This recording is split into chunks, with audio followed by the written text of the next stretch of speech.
കോട്ടയം ഈരാറ്റുപേട്ട നടക്കലിൽ അധ്യാപകൻ വിദ്യാർത്ഥിയെ മർദ്ദിച്ചെന്ന് പരാതി. കാരക്കാട് MUM UP സ്കൂളിലെ 5ാം ക്ലാസ് വിദ്യാർത്ഥിയാണ് പരിക്കുകളോടെ ആശുപത്രിയിൽ പ്രവേശിപ്പിച്ചത്.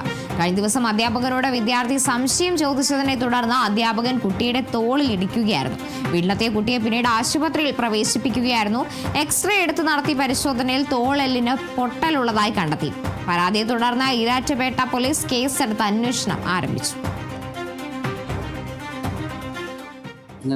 ഇങ്ങനെ കയ്യെ തൊടാൻ വേണ്ടി പോയപ്പോൾ കൈ തൊടിയിക്കുകയല്ല. അപ്പോൾ കൊച്ചിങ്ങനെ വിവരങ്ങളൊക്കെ ഇങ്ങനെ പറയുന്നു. സാറ് ഇടി തന്ന് പിന്നെ പിച്ച് വന്ന് എന്നൊക്കെയുള്ള ഇത് പറഞ്ഞ്. അപ്പോൾ ഞാൻ സാറിനെ ഉടനെ വിളിച്ച് 4 പ്രാവശ്യം ഞാൻ വിളിച്ചിട്ട് ഫോൺ എടുത്തില്ല. അത് കഴിഞ്ഞ് കുടുംബത്തിൻ്റെ ഫോണിലോട്ട് ഈ സാറ് വിളിച്ചിട്ട് കുടുംബം എൻ്റെ കയ്യിൽ തന്ന്. ഞാൻ അപ്പോൾ സാറിനോട് ഞാൻ പറഞ്ഞു, സാറേ എന്താ സാറേ ഇങ്ങനെ ചെയ്ത് എന്നൊക്കെ ചോദിച്ചു. സാറ് പറഞ്ഞു, എനിക്ക് പറ്റിപ്പോയി,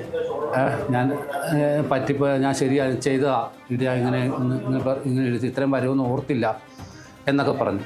10 വയസ്സായ 5ാം ക്ലാസ് വിദ്യാർത്ഥിയെ സന്തോഷ് എന്ന് പറയുന്ന അധ്യാപകൻ മർദ്ദിച്ചതുമായി ബന്ധപ്പെട്ട് നമ്മെ സംബന്ധിച്ച് ഏറ്റവും പ്രധാനമായിട്ട് ഈ അധ്യാപകർക്കെതിരെയുള്ള നിയമ നടപടിയായിട്ട് മുന്നോട്ട് പോകുന്ന കേസുമായി ബന്ധപ്പെട്ടിരിക്കുക. പക്ഷേ സ്കൂൾ മാനേജ്മെൻറ്റ് തലത്തിൽ സ്വാഭാവികമായിട്ട് എയ്ഡഡ് സ്ഥാപനമായതും സസ്പെൻഷൻ നടപടി ഫസ്റ്റ് ചെയ്യാനുള്ളത് അത് നടപ്പാക്കും. അതുപോലെ തന്നെ തുടർന്നുള്ള എല്ലാ കേസുമായി ബന്ധപ്പെട്ട് മാനേജ്മെൻറ്റ് അദ്ദേഹത്തെ സർവീസിൽ നിന്ന് നീക്കം ചെയ്യുന്ന നടപടി ഏത് നടപടിയാണോ ഉൾക്കൊള്ളുന്നത് അതുമായി തന്നെ മുന്നോട്ട് പോകുക.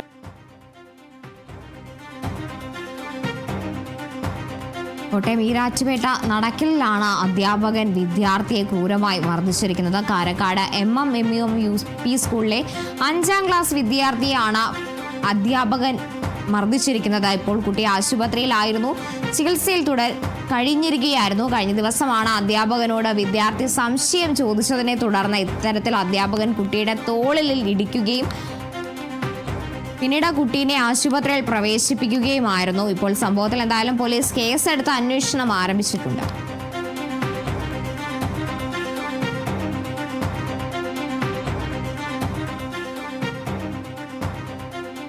പാലക്കാട് വാളയാറിൽ ആൾക്കൂട്ട മർദ്ദനമേറ്റ് ചികിത്സയിലായിരുന്നു